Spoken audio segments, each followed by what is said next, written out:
Welcome students. आज के इस लेक्चर में हम परचेज बेस्ड जो पजल्स होते हैं उनमें जो आपको डाउट्स आए हैं उनको डिस्कस करेंगे कि उन्हें किस तरीके से अटेम्प्ट लेना चाहिए था ताकि आपके डाउट्स भी क्लियर हो सके और रिवीजन के दौरान आप उन्हें काफी आसानी से और जल्द बना सके। तो सबसे पहला पजल जो है वो आपके सामने ये पूछा गया था। P Q R S T U and V are seven friends.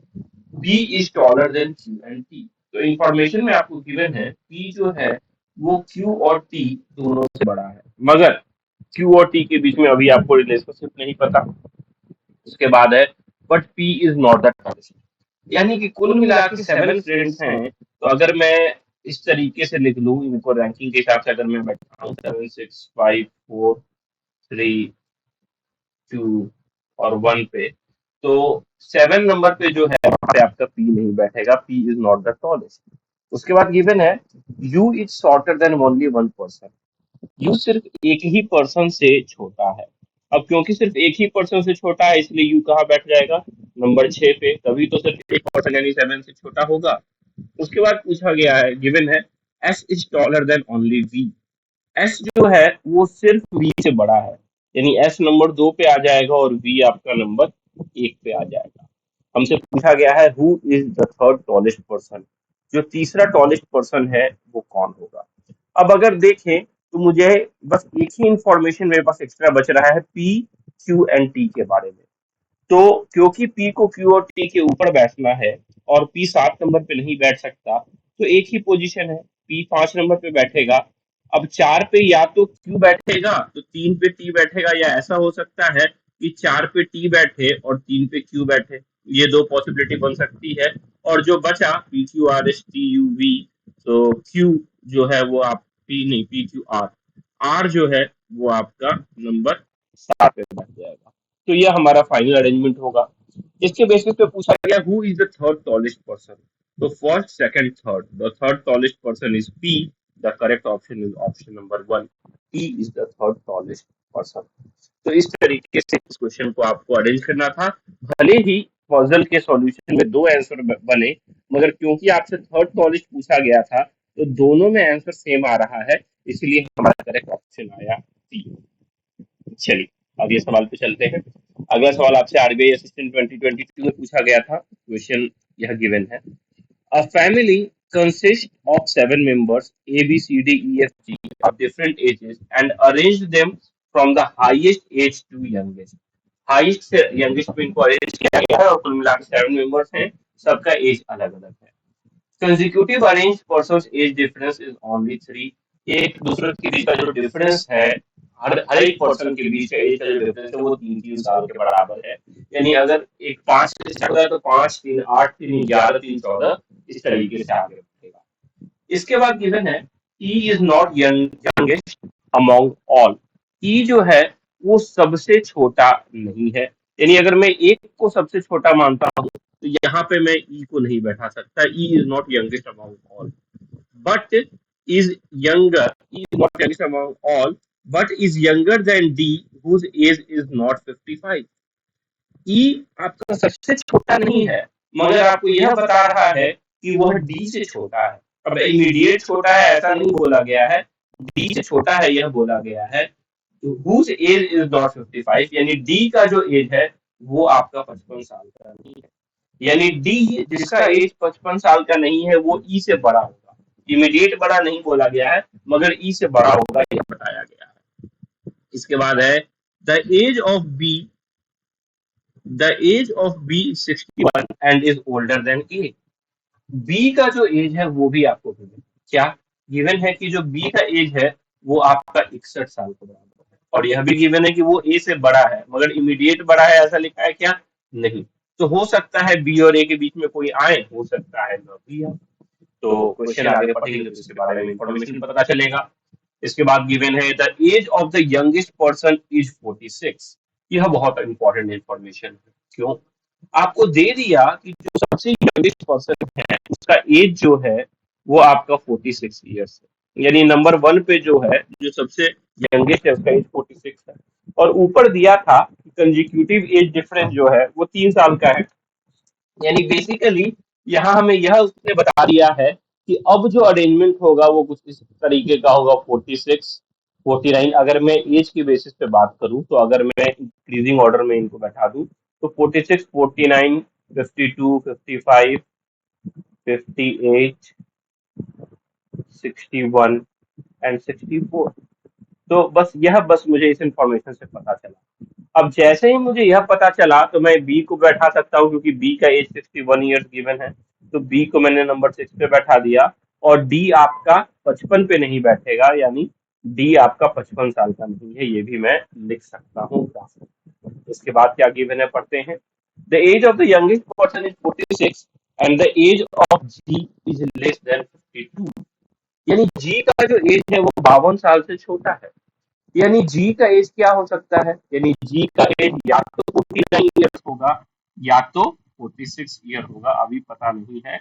And the age of G is less than 52 बोला है इसीलिए। ठीक है, आखिरी इंफॉर्मेशन आपके सामने है। A is older than E and D, but age is not 55। यानी ए का एज भी 55 तो नहीं है, मगर ए आपका डी और ई दोनों से बड़ा है। यानी बी के नीचे ए है, और ए के नीचे आपका डी और ई होगा। क्योंकि यहाँ पे गिवन है डी के नीचे ई है, यानी ए के नीचे डी और ई दोनों होगा, और बी के नीचे ए है। साथ में यह भी गिवन है कि ए का एज 55 साल नहीं होगा। तो ए को कहाँ बैठा सकता हूँ, ए को मैं 58 पे बैठा सकता हूँ। अगर मैं, दो केस बनता है, जरा सोचो। एक तो मैं ए को 58 पे बैठा सकता हूँ।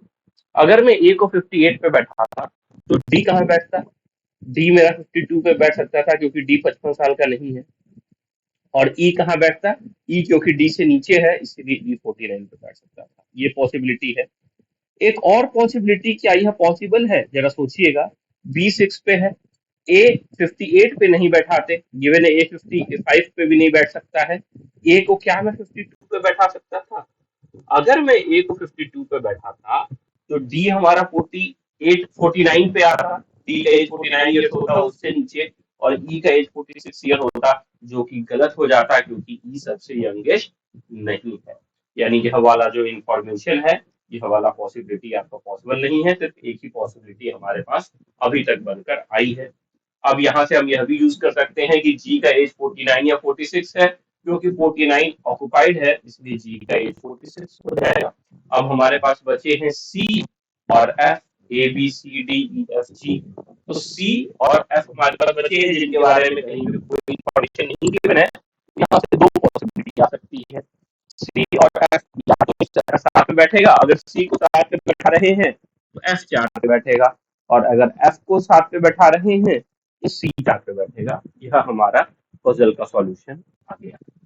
अब इसके बेसिस पे आपसे कुछ सवाल पूछे गए थे। फॉर एग्जांपल, पहला सवाल था who among the following persons age is 55 year. तो यह क्वेश्चन इंपॉर्टेंट है। क्यों इंपॉर्टेंट है, क्योंकि हम देख सकते हैं कि 55 ईयर वाले का एग्जैक्ट एज आप नहीं बता सकते हो। 55 एज वाले का आपका एज एफ और सी दोनों का हो सकता है। तो आप क्या लिखोगे, correct option is option number E, either C और एफ। तो इस तरीके से आपको इस क्वेश्चन को सॉल्व करना था। चलिए अगले सवाल पे चलते हैं। अगला सवाल आपसे आईबीपीएस क्लर्क 2021 में पूछा गया था। और देखिए, यह क्वेश्चन बाकी क्वेश्चंस के ही कॉन्सेप्ट पे है। अभी तक जो हमने पढ़ा है बॉक्स बेस्ड या अरेंजमेंट बेस्ड या एज बेस्ड, बस यहाँ पे फोकस किया गया है। परचेज पे जब भी क्वेश्चन होता है, तो उसमें या तो आफ्टर होता है या तो बिफोर होता है। तो आफ्टर बिफोर को हम वर्टिकली ना लिख के हॉरिजॉन्टली लिखते हैं, क्योंकि इसके बाद आफ्टर और बिफोर काफी आसानी से समझ में आता है। जैसे कि 4 के पहले 3, यानी 4 के बिफोर में 3, और 4 के बाद में यानी 4 के आफ्टर में 5। तो यह हमें, अगर हम हॉरिजॉन्टली लिखते हैं तो काफी कंफर्टेबल होते हैं। तो ध्यान दीजिएगा, जब भी परचेज बेस्ड पजल आप सॉल्व करिए, तो ये जो सीक्वेंस बनाते हैं 1 2 3 4 5 6 7 8 वाला, उसको वर्टिकली न बना के हॉरिजॉन्टली बनाने की कोशिश कीजिए, कुछ इस तरीके का। तो क्वेश्चन आसानी से और जल्दी हमसे सॉल्व हो जाते हैं। चलिए सॉल्व करते हैं। स्टेटमेंट क्या गिवन है हमारे पास, पहला स्टेटमेंट है 8 people by different items but not necessarily in the same order. यानी 8 का मुझे ऑर्डर बताना है। गिवन है 2 people buy items between P and S. P और एस के बीच में दो पर्सन परचेज कर रहे हैं, मगर एस पी के पहले परचेज कर रहा है या बाद परचेज कर रहा है, यह अभी तक नहीं पता। तो P2S मैंने वर्टिकल लिख दिया है। इसके बाद है only one person buys item between T and Q. T और क्यू के बीच में आपका सिर्फ एक ही पर्सन परचेज कर रहे हैं। यानी अगर मैं यहाँ टी बैठाता हूँ तो हो सकता है क्यू टी के पहले हो या बाद में हो, इसीलिए मैंने इसे भी वर्टिकली लिख दिया टी डैश क्यू के बराबर में। ठीक है, इसके बाद गिवन है T buys an item before Q, यानी टी ने आइटम को क्यू के पहले खरीदा है। यानी यह जो मैंने वर्टिकली लिखा है, इसको अगर मैं प्रॉपर तरीके से लिखूं तो मैं क्या लिखूंगा, मैं लिखूंगा टी डैश एंड क्यू। इससे अब मुझे यह पता चल सकता है कि टी ने आइटम जो है वो क्यू से पहले खरीदा है। तो क्योंकि मुझे यहाँ पे एग्जैक्ट पता चल गया कौन पहले खरीदा है, इसलिए मुझे वर्टिकली नहीं लिखना पड़ा, मैं हॉरिजॉन्टली लिखकर भी इस इंफॉर्मेशन को ग्राफिकली रिप्रेजेंट कर सकता हूँ। इसके बाद हमें क्या गिवन, इसके बाद गिवन है at least to people by after Q. Q के बाद कम से कम 2 पर्सन खरीद रहे हैं, कम से कम 2 पर्सन खरीद रहे हैं, यानी क्यू के इस साइड में आपका ग्रेटर देन इक्वल टू 2 होगा, एटलीस्ट 2 बोला है, 2 पर्सन बाई आफ्टर क्यू, यानी 3 भी हो सकता है, 4 भी हो सकता है, 2 भी हो सकता है, 5 भी हो सकता है, मगर कम से कम 2 होगा, यह हमें बताया जा चुका है। ठीक है, इसके बाद आगे इंफॉर्मेशन पे चलते हैं। गिवन है 3 people buy items between V and Q. V और क्यू के बीच में आपके 3 पर्सन परचेज कर रहे हैं, मगर फिर से यह नहीं पता कि आपका वी क्यू के पहले कर रहा है या बाद में कर रहा, इसीलिए इसको भी मैंने वर्टिकली लिख दिया। इसके बाद गिवन है V V neither buys at first nor at last. V जो है वो ना ही सबसे पहले नंबर पे खरीद रहा है, ना ही सबसे आखिरी नंबर पे खरीद रहा है, यानी वी को मैं ना ही नंबर 1 पे बैठा सकता हूँ, ना ही नंबर 8 पे बैठा सकता हूँ। और अगर मैं देखूं तो यहाँ पे मेरे पास वी के बारे में information पता चला है, साथ में ही क्यू के बारे में भी कुछ इन्फॉर्मेशन मेरे पास है। तो क्योंकि क्यू के बारे में इन्फॉर्मेशन पता है, वी के बारे में कुछ इन्फॉर्मेशन पता चल चुका है, तो मैं यहाँ से यह कोशिश कर सकता हूँ कि इस पजल को अब मैं मेन डायग्राम में ले आऊं, इन तीनों ग्राफिकल इंफॉर्मेशन को, इन चारों ग्राफिकल इंफॉर्मेशन को कंबाइन करके मेन में बनाने की कोशिश करूं, ताकि 2 ही पॉसिबिलिटी में यह पजल सॉल्व हो जाए। तो ध्यान दीजिए कब मैं गया, जब मेरे पास सफिशिएंट इंफॉर्मेशन आ गया, क्योंकि क्लियरली मुझे नहीं पता चल रहा था कहाँ से स्टार्ट कर सके, तो जब मैंने पढ़ा और मोर देन सफिशिएंट इंफॉर्मेशन मेरे पास आ चुका है, तब मैं जा रहा हूँ आपके मेन पजल पे इसको पुट करने। पूरा पजल अभी भी मैंने नहीं पढ़ा है, क्योंकि पूरा पजल पढ़ेंगे तो ग्राफिकल इंफॉर्मेशन ज्यादा हो जाएगा, फिर कंबाइन करने में भी ज्यादा डिफिकल्टी होगी। मुझे यहाँ पता चल गया कि कॉमन इंफॉर्मेशन बहुत सारे आ चुके हैं, तो यहाँ से मैं ट्राई कर सकता हूँ। तो चलिए ट्राई करने की कोशिश करते हैं। सबसे पहले मुझे बी और क्यू के बीच में 3 गैर बैठाने हैं, और क्यू के राइट हैंड साइड में 2 बंदे कम से कम बैठने हैं, और क्यू के लेफ्ट हैंड साइड में डैश टी मुझे बैठाना ही बैठाना है। यानी अगर मैं क्यू की बात करूं तो क्यू कहाँ कहाँ बैठ सकता है। क्या मैं क्यू को नंबर 1 पे बैठा सकता हूँ? जी नहीं, टी के लिए जगह नहीं है। 2 पे भी नहीं बैठा सकता हूँ, 3 पे बैठा सकता हूँ। यानी एक इसमें क्यू को मैं 3 पे बैठाऊंगा, 4 पे बैठा सकता हूँ, 5 पे बैठा सकता हूँ, 6 पे बैठा सकता हूँ। क्या मैं क्यू को 7 पे बैठा सकता हूँ? अगर मैं क्यू को 7 पे बैठाता हूँ तो इसके राइट में सिर्फ एक ही पर्सन है, जबकि क्यू के राइट में कम से कम 2 पर्सन होने चाहिए, यानी अभी इम्पॉसिबल है। यानी सिर्फ ये 2 इंफॉर्मेशन यूज करके मैं यह कह सकता हूँ कि क्यू या तो 3 पे, या तो 4 पे, या तो 5 पे, या तो 6 पे बैठेगा। यानी मेरे पास 4 पॉसिबिलिटी आती है। तो क्या 4 पॉसिबिलिटी बना दे? जी नहीं, हमने यह भी सीखा है कि हमको मैक्सिमम 2 पॉसिबिलिटी में सॉल्व करने की कोशिश करनी है। तो क्या कर सकते हैं, जरा सोचो। अगर मैं क्यू को 3 पे बैठाता, अगर मैं क्यू को 3 पे बैठाता तो टी नंबर 1 पे आता, ये तो पक्की बात है, क्योंकि एक गैप के बाद लेफ्ट हैंड साइड में टी को बैठाएंगे।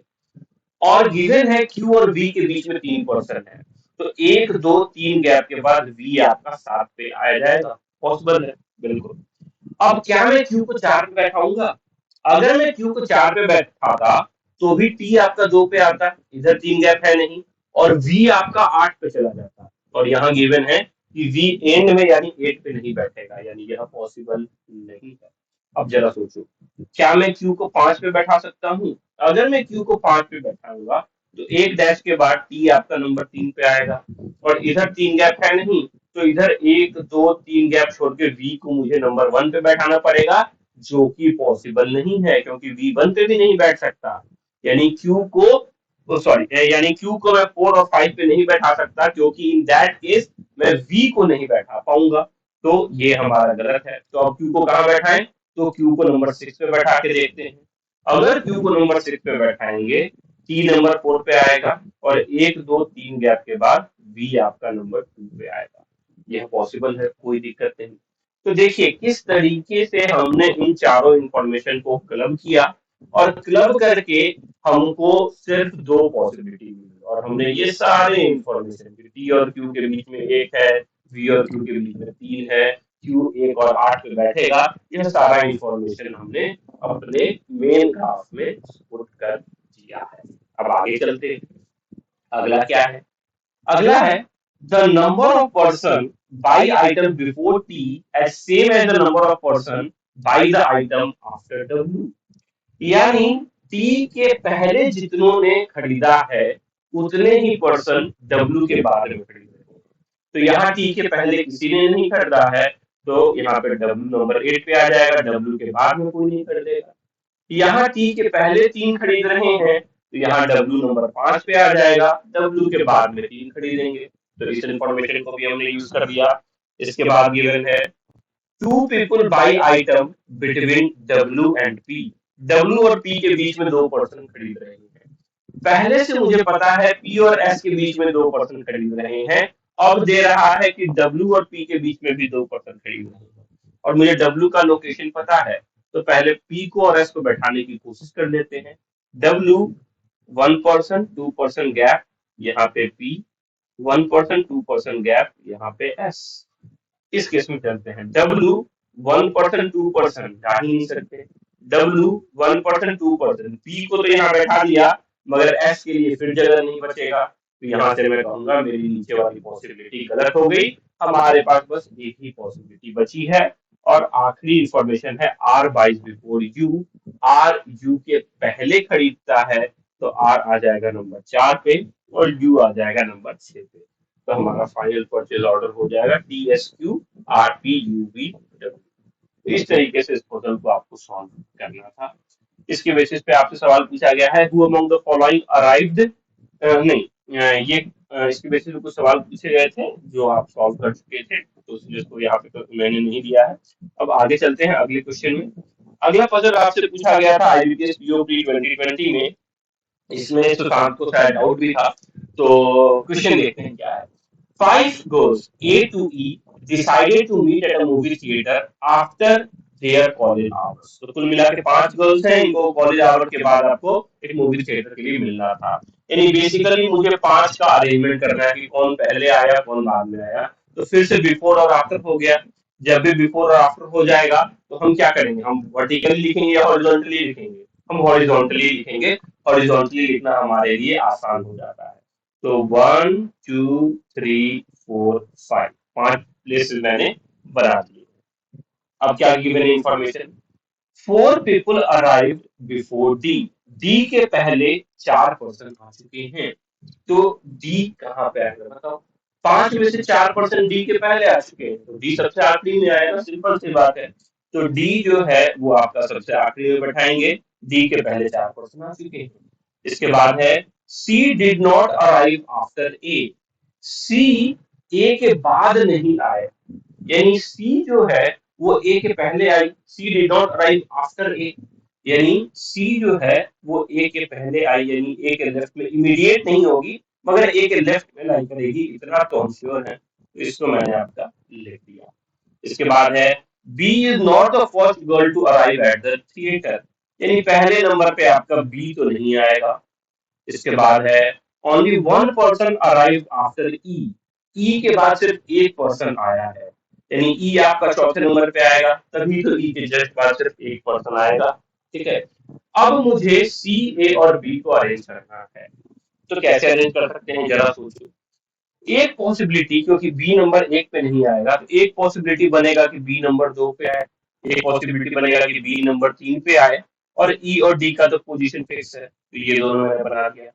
अब सी और ए में सी ए के पहले आया है तो सी यहाँ आ जाएगी और ए यहाँ आ जाएगी, और इस केस में सी यहाँ आ जाएगी और ए यहाँ आ जाएगी। तो दो पॉसिबल डायग्राम, दो पॉसिबल सॉल्यूशन हमारे पास आ रहे हैं।